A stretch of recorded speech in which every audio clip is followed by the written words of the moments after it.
नंद के आनंद भयो जय कन्हैया लाल की। हाथी घोड़ा पाल की जय कन्हैया लाल की। श्री कृष्ण गोविंद हरे मुरारी, हे नाथ नारायण वासुदेवा। नमस्कार दर्शकों, मैं ज्योतिषाचार्य स्नेहलता अपने चैनल नक्षत्र पर आप सभी का हार्दिक स्वागत करती हूँ। आप सभी स्वस्थ और प्रसन्न हों, ऐसी ही ईश्वर से कामना है। तो दर्शकों, आज मैं बहुत खूबसूरत हर्षोल्लास से भरे पर्व के विषय में आप सबसे चर्चा कर रही हूँ। कृपया मेरे वीडियो को अंत तक पूरा अवश्य देखें, तभी आपको सभी जानकारी सही प्राप्त होगी। भाद्रपद माह में कृष्ण पक्ष की अष्टमी तिथि को कृष्ण जन्माष्टमी मनाई जाती है। यह पर्व भगवान श्री कृष्ण के जन्म उत्सव के उपलक्ष्य में पूरे देश भर में बहुत ही हर्षोल्लास के साथ मनाया जाता है। इस दिन भगवान श्री कृष्ण ने देवकी माँ के गर्भ से जन्म लिया था। कृष्ण जी का जन्म कारावास में हुआ था तथा जन्म के पश्चात श्री कृष्ण के पिता वासुदेव कंस से उन्हें बचाने के लिए अर्धरात्रि में ही गोकुल नंद यशोदा के यहाँ ले गए थे। इसीलिए भादों की कृष्ण पक्ष की अष्टमी तिथि के दिन लोग व्रत रखते हैं। उसी दिन रात्रि 12 बजे रोहिणी नक्षत्र में कृष्ण भगवान का जन्म होता है।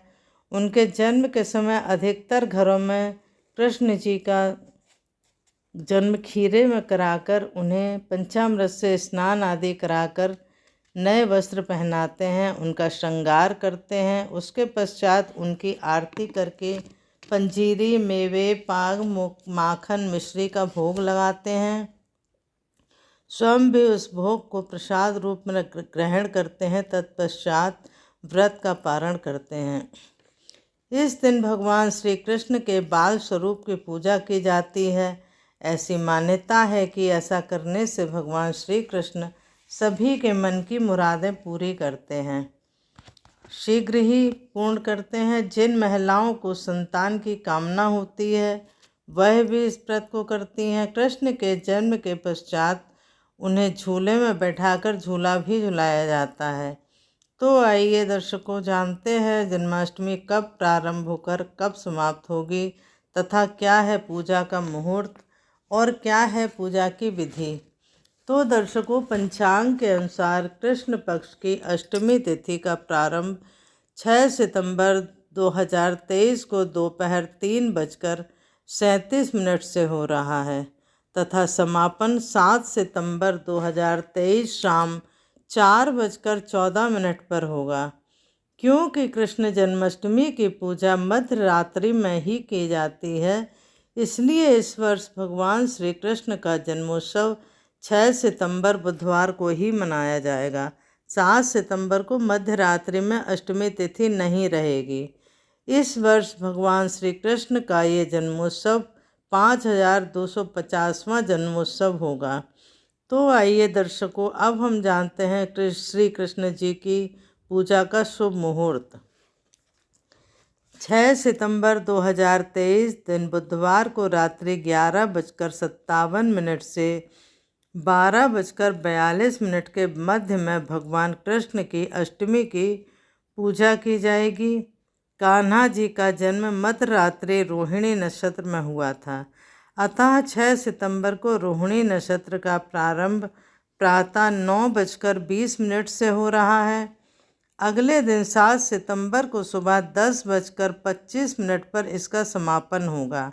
अतः इस वर्ष की जन्माष्टमी बहुत ही शुभ मानी जा रही है। कभी कभी अष्टमी तिथि में रोहिणी नक्षत्र नहीं आ पाता है, परंतु इस वर्ष अष्टमी तिथि और रोहिणी नक्षत्र एक ही समय पड़ रहे हैं, अतः जन्माष्टमी की पूजा पूर्णतः शुभ मुहूर्त में ही होगी। अब आइए हम ये भी जानते हैं कि जन्माष्टमी का व्रत 2 दिन क्यों मनाया जाता है। तो दर्शकों, जन्माष्टमी का व्रत प्रतिवर्ष 2 दिन रखा जाता है, क्योंकि गृहस्थ तथा वैष्णव संप्रदाय के लोग अलग अलग जन्माष्टमी को मनाते हैं। अतः 6 सितंबर को गृहस्थ लोगों की जन्माष्टमी होगी तथा 7 सितंबर को वैष्णव संप्रदाय के लोग कान्हा जी का जन्मोत्सव मनाएंगे। तो आइए अब हम जानते हैं कि जन्म के बाद हमें कान्हा जी का श्रृंगार किस प्रकार करना चाहिए। इस दिन भगवान की कृष्ण के जन्म के पश्चात उन्हें पंचामृत से स्नान कराया जाता है, नए वस्त्र पहनाए जाते हैं और इनका श्रृंगार किया जाता है। वस्त्र पीले, हरे या लाल रंग के हों तो ज़्यादा अच्छा है। बांसुरी, मोरपंख, काजल, मुकुट, कंकन, किंकिन, पाजेब, मोती की माला आदि से उनका श्रृंगार किया जाता है। कृष्ण भगवान को क्या क्या वस्तुएं पसंद हैं तथा उन वस्तुओं का क्या महत्व है, हम ये जानते हैं।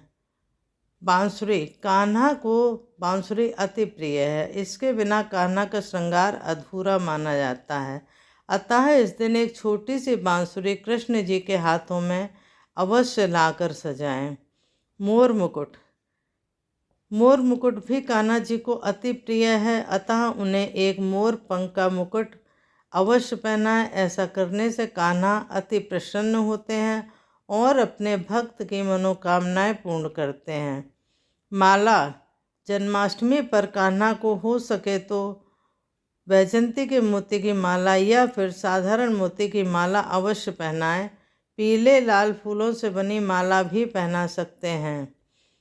टीका, इस दिन कान्हा के मस्तक पर रोली चंदन का तिलक अवश्य करें, इससे आपके जीवन में शीतलता आएगी। कड़े और बाजूबंद, पूजा के समय कान्हा को कड़े और बाजूबंद भी अवश्य पहनाएं, इससे जीवन में आ रही बाधाएं दूर होंगी। कुंडल, कान्हा को सोने, चांदी या मोती से बने कुंडल अवश्य पहनाएं। पाजेब और कमरबंद, भगवान श्री कृष्ण की कृपा पाने के लिए चांदी से बने या जैसे भी पाजेब तथा कमरबंद जरूर पहनाएं। इस प्रकार विधि विधान से पूजा कर हम सभी कान्हा जी को प्रसन्न कर सकते हैं तथा उनसे मन वांछित वर प्राप्त कर सकते हैं। आप सभी को कृष्ण जन्माष्टमी की बहुत बहुत बधाई। श्री कान्हा जी आप सभी के जीवन में खुशियों की बारिश करें। इसी कामना के साथ मैं स्नेहलता आपसे विदा लेती हूँ। यदि जानकारी पसंद आई हो तो वीडियो को लाइक करें, शेयर करें, मेरे चैनल को सब्सक्राइब करें व बेल आइकन के बटन को भी प्रेस करें ताकि मेरे आने वाले वीडियो का नोटिफिकेशन आप सब तक शीघ्र पहुँचे। जय माता दी। धन्यवाद। अगर आप लोगों के कोई सवाल हो या समस्या हो या आप किसी विषय में जानकारी प्राप्त करना चाहते हैं तो कृपया कमेंट बॉक्स में लिखकर मुझे बताएं। मेरी पूरी कोशिश रहेगी कि मैं जल्द से जल्द आपके सवालों का जवाब दूं। और यदि आप कुंडली दिखाना चाहते हैं या बनवाना चाहते हैं तो आप मुझे फ़ोन करके मुझे अपनी समस्या बता सकते हैं, कुंडली दिखा सकते हैं या बनवा सकते हैं। वो सशुल्क होगी। मेरे फ़ोन नंबर आपको व्हाट्सएप पे मिल जाएंगे।